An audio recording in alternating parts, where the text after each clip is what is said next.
Zimba misy am'le dépense koa sika zay zany moa zao zay zao a de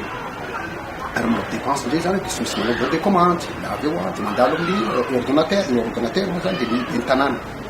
zay zany a manao paiement ny trésorier ya fa volany commune zany a de sy maintsy apetraka amin'ny banque la ohatra ka ataosika hoe sanomana izy pour le moment mbola tsy effectif ny filaminaraka commune fa commune rurale deuxième catégorie zany mbola iagnanay am'izao ka amin'izany de sy maintsy apetraka amin'ny banque ny vola de ohatra ka misy ataosika hoe ampiasana manao arrêté manao application na ataosika hoe départ chèque da ohatra ka misy ilana an'izany tataka an'izay zany a le circuit de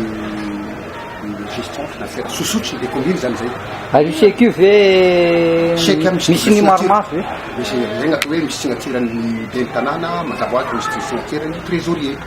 zay le spécimen de signature moa fomba fiteny zany